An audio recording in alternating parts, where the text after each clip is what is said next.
महाभारत में एक बहुत ही गहरा सवाल है। हाँ। जब यक्ष ने युधिष्ठिर से पूछा इस दुनिया का सबसे बड़ा आश्चर्य क्या है, तो युधिष्ठिर ने जो जवाब दिया था वो आज भी मतलब उतना ही सच लगता है। बिल्कुल। उन्होंने कहा था, हम हर रोज लोगों को मरते हुए देखते हैं, फिर भी हम सब ऐसे जीते जैसे हम कभी मरेंगे ही नहीं। और यही आश्चर्य आज की हमारी चर्चा का केंद्र है।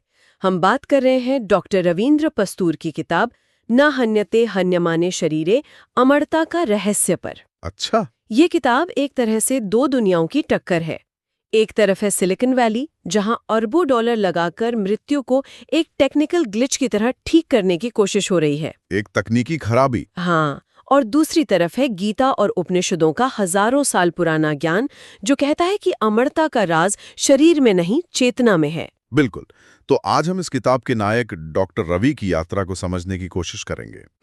देखेंगे कि कैसे एक बेहद सफल टेक एंटरप्रेन्योर जो अपनी प्रयोगशाला में अमरता को हैक करना चाहता था, जिंदगी के एक ऐसे मोड़ पर पहुंचता है जहां उसे विज्ञान से भी आगे आगे झांकने की जरूरत महसूस होती है। चलिए इस सफर में और गहराई से उतरते हैं। तो पहले डॉक्टर रवि की दुनिया को समझते हैं। ये कोई आम दुनिया नहीं है, ये सिलिकॉन वैली है। मुझे हमेशा ये जगह बहुत फैसिनेट करती है। वहां की हवा में ही जैसे एक इनोवेशन की गंध घुली रहती है। सही बात है। ताज़ी भुनी अरेबिका कॉफ़ी की महक, एप्पल पार्क और गूगल प्लेक्स जैसे कांच के बड़े बड़े दफ्तर। ऐसा लगता है मानो वहां कुछ भी नामुमकिन नहीं है। और वहां का मंत्र भी तो यही है, फेल फास्ट लर्न फास्टर। जल्दी फेलो ताकि और तेजी से सीख सको। इसी माहौल में डॉक्टर रवि की कंपनी बायोनेक्सिस $900 मिलियन की वैल्यूएशन को पार कर जाती है। $900 मिलियन और एक सूनिकॉर्न बन जाती है। सूनिकॉर्न, ये एक नया शब्द है, इसका क्या मतलब हुआ? सूनिकॉर्न यानी सून टू बी यूनिकॉर्न, यानी एक ऐसी कंपनी जो बहुत जल्द $1 बिलियन की बनने वाली है। अच्छा। और जैसा किताब में उनके निवेशक मार्क समझाते हैं, ये किसी भी स्टार्टअप के लिए सबसे खतरनाक दौर होता है। खतरनाक क्यों? क्योंकि इस मुकाम पर आप सिर्फ एक वादा होते हैं, एक सपना, और दुनिया वादों से नहीं चलती। आपको बाजार की गंध पहचाननी होती है और अपने प्रतिस्पर्धियों की आहट लगातार सुननी पड़ती है। दबाव मतलब बहुत ज्यादा होता है। और बायोनेक्सिस इस वादे को पूरा करने की दौड़ में अकेली तो नहीं थी, है ना? अरे बिल्कुल नहीं। इस फील्ड में तो बहुत बड़े बड़े खिलाड़ी पैसा लगा रहे हैं। हाँ, ये सिर्फ एक कंपनी की दौड़ नहीं है, ये अमरता की दौड़ है। आप अमेज़न के जेफ बेजोस की ऑल्टोस लैब्स को देखिए, गूगल की कैलिको है, और ओपन एआई के सैम अल्टमैन भी तो हैं। हाँ। सैम अल्टमैन ने रेट्रो बायोसाइंसेज में करोड़ों डॉलर का निवेश किया है। इन सब का एक ही मानना है, ageing is reversible, death is negotiable. यानी बुढ़ापे को पलटा जा सकता है और मृत्यु कोई अंतिम सत्य नहीं है, इस पर समझौता हो सकता है। ये तो सोचने का एक बिल्कुल नया तरीका है। मतलब मृत्यु कोई आध्यात्मिक रहस्य नहीं, बल्कि एक बायोलॉजिकल प्रॉब्लम है जिसे सुलझाया जा सकता है। एग्जैक्टली। पर ये सब काम कैसे करता है? इसके पीछे की तकनीक क्या है? दरअसल इस पूरी दौड़ का आधार है सेलुलर रीप्रोग्रामिंग नाम की एक तकनीक। Cellular reprogramming? हाँ। इसे आसान भाषा में कैसे समझें? क्या ये किसी तरह का बायोलॉजिकल टाइम ट्रैवल है? हाँ, एक तरह से हाँ। ये बहुत अच्छा तरीका है इसे समझने का। अच्छा। सोचिए कि हमारे शरीर की हर कोशिका के अंदर एक कैलेंडर है जो उसकी उम्र बताता है। सेलुलर रीप्रोग्रामिंग उस कैलेंडर के पन्ने फाड़कर उसे वापस पहले दिन पर ले जाने जैसी तकनीक है। वाह। इसका लक्ष्य सिर्फ जिंदगी को लंबा करना नहीं है, बल्कि हेल्थ स्पैन को बढ़ाना है। हेल्थ स्पैन मतलब एक ऐसा भविष्य जहां 150 साल का इंसान भी 20 साल के लड़के जितनी ऊर्जा और सेहत के साथ जी सके। वे उस मौलिक बग को ठीक करना चाहते हैं जिसे समय ने हमारे जैविक कोड में डाल दिया है। तो यहां तक तो सब ठीक चल रहा था, कंपनी आसमान छू रही थी, भविष्य सुनहरा दिख रहा था। लेकिन फिर पालो आल्टो की एक शानदार पार्टी में कुछ ऐसा हुआ जिसने डॉक्टर रवि की दुनिया हिलाकर रख दी। हाँ? किताब इस सीन को बहुत अच्छे से बयां करती है। माहौल पूरी तरह बनावटी है, हर कोई मुस्कुरा रहा है, लेकिन शायद ही कोई खुश है। और इसी पार्टी में डॉक्टर रवि के दोस्त और निवेशक मार्क होल्डन भी हैं, जिन्हें अपनी तकनीक पर अटूट विश्वास है। वो बड़े गर्व से अपनी बांह ऊपर करके त्वचा के नीचे एक डिवाइस दिखाते हैं। कैसी डिवाइस? एक नीली रोशनी में धड़कती हुई डिवाइस। ये नैनोबॉट्स थे। नैनोबॉट्स मतलब बहुत ही छोटे रोबोट्स। हाँ, सूक्ष्म रोबोट्स जो उनके खून में तैर रहे थे और हर पल उनके स्वास्थ्य के हर पहलू पर नजर रख रहे थे। ब्लड प्रेशर, शुगर लेवल, सब कुछ। अच्छा। मार्क का दावा था कि इस तकनीक के होते हुए मृत्यु अब बस एक विकल्प बनकर रह गई है, एक ऐसी चीज जिसे आप चुन सकते हैं, जो आप पर थोपी नहीं जाएगी। और फिर वही हुआ जिसकी किसी ने कल्पना भी नहीं की थी। बिल्कुल। जो इंसान कुछ पल पहले मृत्यु को चुनौती दे रहा था, वो अचानक अपने सीने को पकड़कर जमीन पर गिर पड़ता है। हे भगवान! उनके हाथ से क्रिस्टल का महंगा ग्लास फर्श पर गिरता है और छनन की एक तीखी आवाज के साथ टूट जाता है। और पार्टी में सन्नाटा छा गया होगा। मौत जैसा सन्नाटा। आप उस खामोशी की कल्पना कीजिए। एक पल पहले जहां अरबों डॉलर की बातें हो रही थीं, वहां अब सिर्फ एक टूटे हुए कांच की आवाज थी। तो करोड़ों डॉलर की तकनीक और वो नैनोबोट्स कुछ काम नहीं आए। वो उन्हें एक भी सांस उधार नहीं दे पाए। ये तो उस पूरी विचारधारा, उस पूरी सिलिकॉन वैली की सोच पर एक सीधा हमला है। बिल्कुल। जिस तकनीक को वे भगवान मान रहे थे, वो एक जिंदगी नहीं बचा सकी। मुझे लगता है डॉक्टर रवि के लिए ये सिर्फ एक दोस्त की मौत नहीं थी। नहीं, ये उनके पूरे विश्वास, उनकी पूरी पहचान का टूटना था। आपने बिल्कुल सही पकड़ा। और इसीलिए वो उस पार्टी के दिखावे, उस दमघोटू माहौल से भागकर बाहर एक कृत्रिम झील के किनारे पहुंचते हैं। शोर से शांति की तरफ एक कदम। हाँ, भले ही अनजाने में उठाया गया हो। और वहां का माहौल पार्टी से बिल्कुल अलग था।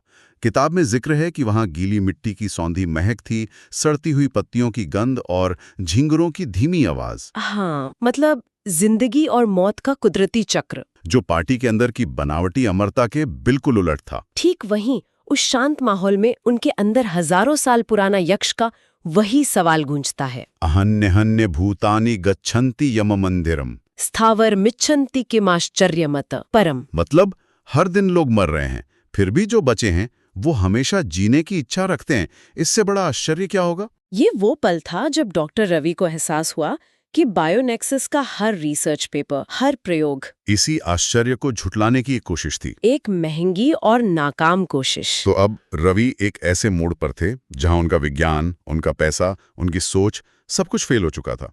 यहां से उनकी खोज एक नई दिशा लेती है ना? हाँ, बिल्कुल, एक अनजान दिशा। उनकी यात्रा सिलिकॉन वैली की कांच की इमारतों से निकलकर ऋषिकेश की गुफाओं और हिमालय की शांति की ओर मुड़ जाती है। पर यह सिर्फ एक ज्योग्राफिकल शिफ्ट नहीं था। नहीं, बिल्कुल नहीं। ये सोच का सफर था, पदार्थ से प्राण की ओर, बाहरी दुनिया से भीतरी दुनिया की ओर। किताब में जिक्र है कि यहाँ उनका परिचय क्रिया योग, नाड़ी विज्ञान और अद्वैत चेतना जैसी प्राचीन विद्याओं से होता है। ये शब्द सुनने में काफी भारी लगते हैं। एक आम इंसान के लिए, खासकर एक वैज्ञानिक के लिए, इनका असल में क्या मतलब था? ये बहुत अच्छा सवाल है। देखिए, क्रिया योग जैसी तकनीक में सांस को नियंत्रित करके मन को शांत करने पर जोर दिया जाता है। नाड़ी विज्ञान शरीर की ऊर्जा धाराओं को समझने का विज्ञान है। अच्छा। डॉक्टर रवि ने अब तक शरीर को एक मशीन की तरह देखा था जिसके पुर्जे ठीक किए जा सकते हैं। हाँ। अब वो उसे एक ऊर्जा के तंत्र के रूप में देख रहे थे। और अद्वैत चेतना का सिद्धांत ये कहता है कि मैं और ये ब्रह्मांड अलग अलग नहीं है, बल्कि एक ही चेतना के हिस्से हैं। तो मतलब वो शरीर को बाहर से हैक करने की बजाय उसे अंदर से समझना शुरू कर रहे थे। बिल्कुल। एक तरह से प्रयोगशाला बाहर से उनके अपने भीतर शिफ्ट हो गई थी। बिल्कुल सही। और यही यात्रा उन्हें भगवद गीता के उस मूल विचार से जोड़ती है जो किताब का शीर्षक भी है, न हन्यते हन्यमाने शरीरे, यानी शरीर के मारे जाने पर भी वो नहीं मरता। हाँ, अब उनकी खोज शरीर को किसी भी तरह बचाने से हटकर उस चेतना को जानने की हो गई जो जन्म और मृत्यु के इस चक्र से परे है। लेकिन ये बदलाव बहुत बड़ा है। एक अरबपति टेक सीईओ जो डेटा और कोड में जीता था, अचानक आत्मा और चेतना की बात करने लगे। क्या ये मानना थोड़ा मुश्किल नहीं लगता? लगता है। क्या उन्होंने विज्ञान को पूरी तरह छोड़ दिया था? नहीं, और यही इस किताब की सबसे खूबसूरत बात है। उन्होंने विज्ञान को छोड़ा नहीं, बल्कि उसकी सीमाओं को पहचाना। अच्छा। वो अब भी एक वैज्ञानिक थे, लेकिन अब उनकी प्रयोगशाला ज्यादा बड़ी हो गई थी। उनका अपना मन, उनकी अपनी चेतना। वो समझ गए थे कि विज्ञान कैसे का जवाब दे सकता है, लेकिन क्यों का जवाब वो अक्सर अध्यात्म मिलता है। हाँ। और किताब के अंत में वो एक ऐसे निष्कर्ष पर पहुंचते हैं जो उनकी शुरुआती सोच से बिल्कुल उलट है। बिल्कुल उलट। वो इस नतीजे पे पहुंचते हैं कि असली अमरता कभी ना मरना नहीं है। तो फिर क्या है? बल्कि मृत्यु के भय से मुक्त होना है। अमरता कोई तकनीकी उपलब्धि नहीं बल्कि एक मानसिक अवस्था है। वाह, मतलब जिस चीज को पाने के लिए उन्होंने अपनी पूरी जिंदगी और अरबों डॉलर लगा दिए, जब वो चीज उन्हें हासिल करने का एक रास्ता मिलता है तो वो उसे ठुकरा देते हैं। क्यों? क्योंकि तब तक उनके लिए सफलता और विरासत का मतलब बदल चुका था। जब उन्हें अपनी रिसर्च के जरिए भौतिक अमरता का अवसर मिलता है तो वे उसे ठुकरा देते हैं। और अपनी प्रयोगशाला का क्या करते हैं? वो अपनी अत्याधुनिक प्रयोगशाला को बच्चों के लिए एक स्कूल में बदल देते हैं। एक स्कूल में? हाँ, वो समझ जाते हैं कि असली विरासत पैसा या तकनीक नहीं बल्कि विवेक और ज्ञान है। उन्होंने अपनी संतानों को धन दौलत नहीं दी बल्कि जीवन की अनिश्चितता को, शून्य को स्वीकार करने का साहस दिया। तो ये सफर एक ऐसे तकनीकी विशेषज्ञ का था जो मृत्यु को डीबग करना चाहता था, यानी उसकी गलती सुधारना चाहता था। लेकिन अंत में उसे जीवन का अर्थ मिल गया। ये सोनिकॉन से शून्य तक की एक यात्रा थी। बिल्कुल। और ये किताब हमें एक बहुत ही जरूरी और उत्तेजक सवाल के साथ छोड़ जाती है। क्या? सिलिकॉन वैली और आधुनिक तकनीक हमें शायद और ज्यादा समय दे सकती है, लंबा जीवन दे सकती है, लेकिन क्या वो हमें जीने का अर्थ दे सकती है? ये एक ऐसा सवाल है जिसके बारे में सोचना चाहिए। क्या लंबे और स्वस्थ जीवन की ये खोज वाकई मानवता की भलाई के लिए है, या फिर ये सिर्फ कुछ अमीर लोगों का मृत्यु के डर से भागने का एक महंगा तरीका है? शायद इसीलिए स्टीव जॉब्स ने कहा था, मृत्यु ही जीवन का सबसे बड़ा आविष्कार है। हाँ, ये बदलाव लाती है, पुरानी चीजों को हटाकर नई चीजों के लिए जगह बनाती है। ये एक जरूरी प्रक्रिया है जिसे शायद सिलिकॉन वैली अपनी अंधी दौड़ में अनदेखा कर रही है। किताब का संदेश यही है कि शायद मृत्यु को एक प्रॉब्लम की तरह नहीं बल्कि जीवन के चक्र के एक जरूरी और खूबसूरत हिस्से की तरह देखना होगा। शायद शून्य होना ही असल में पूर्ण होना है।